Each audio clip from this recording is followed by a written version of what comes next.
పూర్వములంకల జన్మించిన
రాజా రామచంద్ర మహారాజ్ ఆ మహాశోధులారా ఈ యొక్క భక్తజనంబులారా నేను ఆ యొక్క లంకాపురంలోనే పుట్టినాను.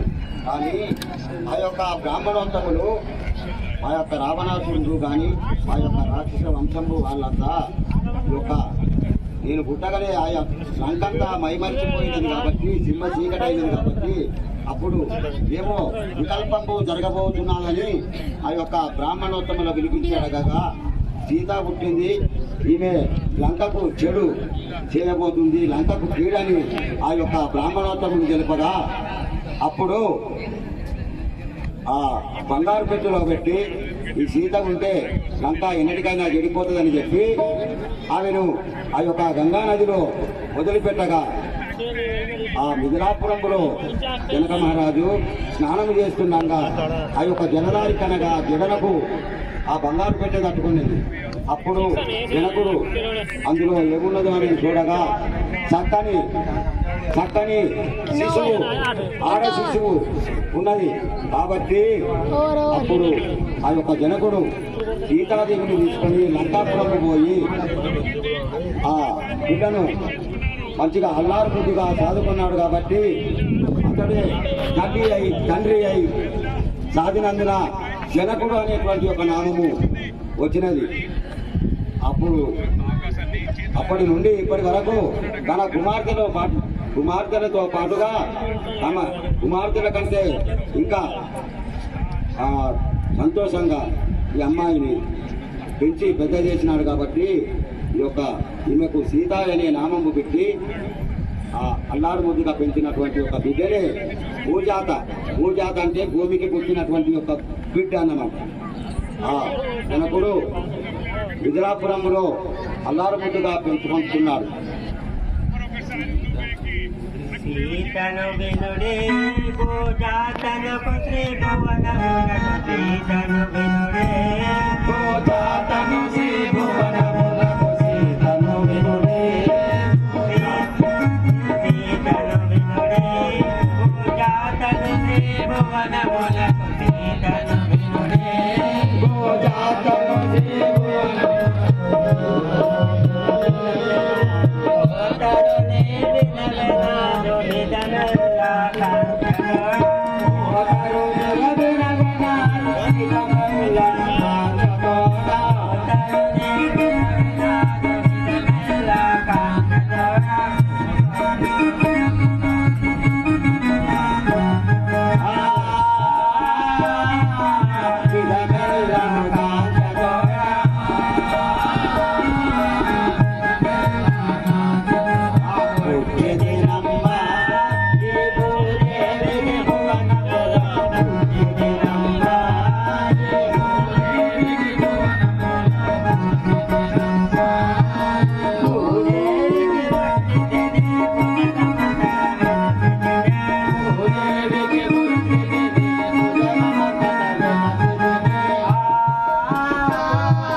సీతాదేవి జానకి సీతాదేవి ఈ విధంగా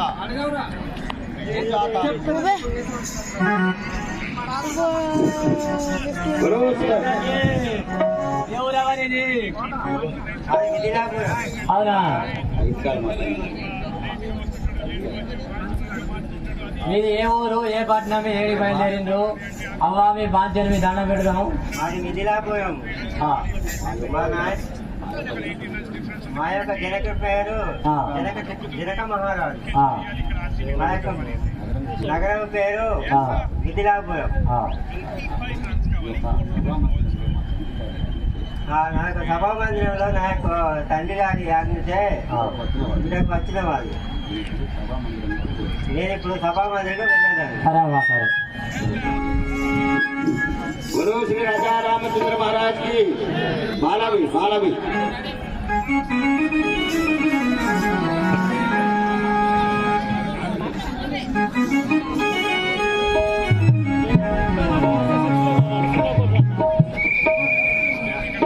Thank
you.